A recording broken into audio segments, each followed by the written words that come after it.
Okay, so it turns out that the Completable Futures framework, much like Parallel Streams framework, has evolved a bit over time. And so we're going to talk briefly about some of the newer features that were added in later versions of Java.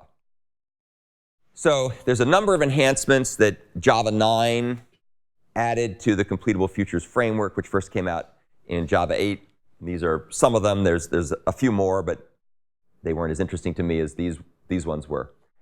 One is that you can now have a factory method that returns the default executor. So if you don't provide an executor, it'll use the default executor. Before, it used to use the common fork join pool, but now you can specify what you want the default executor to be, so you get some more control over that.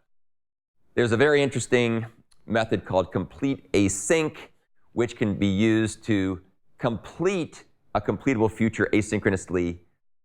And it's kind of a dual method to the complete method. There's a complete method which you can use to give a value, and complete async can be used to asynchronously get a value. And I'll show you how to program that in a second. Then there's a couple of other extensions that were added to handle timeouts. One is called or timeout, and this will basically set things up so that if a completable future is not finished by a designated time, then a timeout exception will be thrown.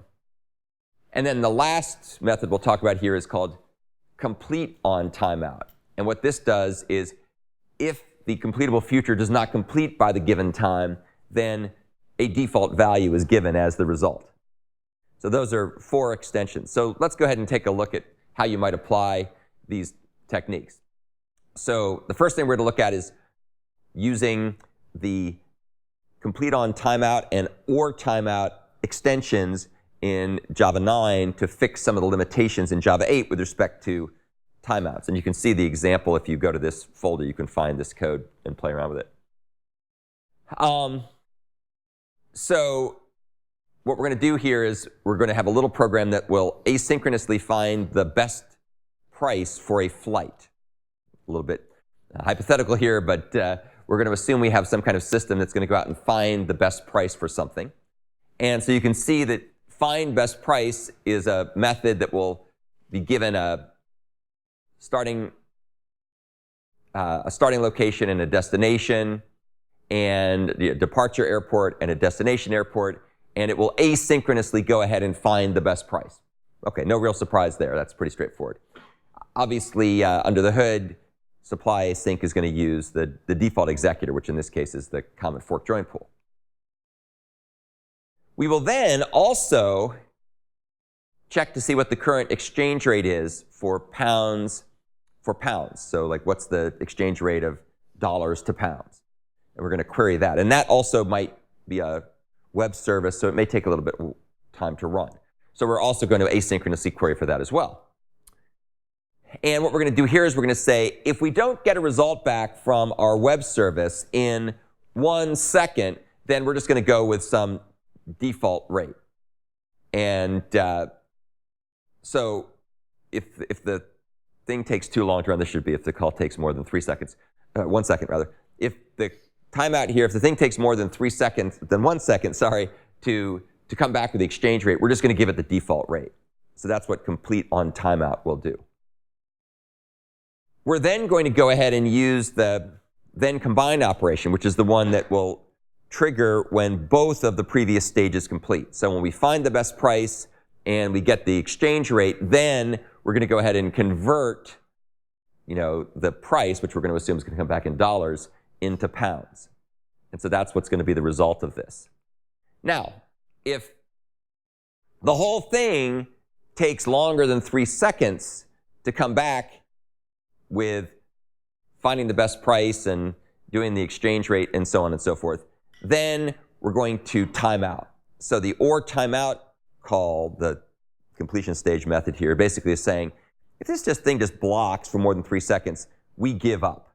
And in that case, a timeout exception will be thrown. And no matter what happens, this method will be called. And depending on what happened, if we have an exception, then one thing happens. If we didn't have an exception, then something else happens. So if we did not have an exception, then we print the price in pounds, because that's what we've got. That's what we get as a result of this. Otherwise, if we have an exception, then we go ahead and print the exception, which would most likely be a timeout exception, or if for some reason the network has failed, it could be a different kind of exception. But this gives you an idea of how to handle timeouts. So we can provide default values, and we can also ensure that the overall timeout operations happen with the overall asynchronous operations happen within a certain bounded amount of time. So that's a real useful set of enhancements and extensions. The next example will illustrate how to use the complete async method. And this is a variant of some things you've seen earlier in some other examples. We're going to multiply some big fractions together. And the particular approach here is going to use a string builder to hold the intermediate results. You'll see why we need that in a second. We're going to go ahead and create an empty completable future. So this is a completable future that has no functionality associated with it yet at all. So we have a completable future called f. And then we say we register this action that will append a string to this string buffer when the completable future is actually run. So remember, we created a completable future. We don't have any code associated with it yet. And we're going to associate this action to run, and it'll append a string when the future is actually called. And then what we do is we say, hey, completable future, please complete yourself asynchronously. And so what this does is it will basically take this supplier lambda, and it will then run this in the common fork join pool. And when that thing is finished, it will, of course, complete the future. So it'll give it an actual result. And that will also, of course, trigger this code to run as well. So what we're going to do here is we're going to start everything running. So the first thing that'll happen is that then run will get called, and it'll append complete async result. Then this supplier lambda code will run. And then when we're all done, we can, well, actually, this will run in parallel to whatever we do here between the point where complete async starts and whatever happens at that point. And then when we want the result, we can say future.join. That will block if the result is not yet complete. If the result's already done, by the time we call join, of course, we'll get the result right back. And then, as you can see here, we're going to convert the result, which will be a big fraction that corresponds to the multiplication, to a mixed string, and we're going to append that here. And then the last thing we're going to do is we're going to display the output as a string. So this just illustrates yet another way to cause interesting things to happen. And it also illustrates the then run method, which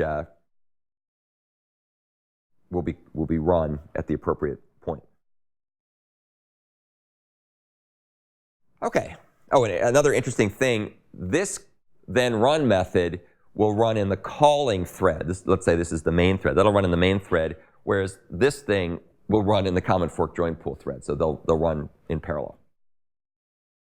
Okay, so that's just a little bit more features that are in the Completable Future framework. That's obviously requires Java 9 or later to get these features.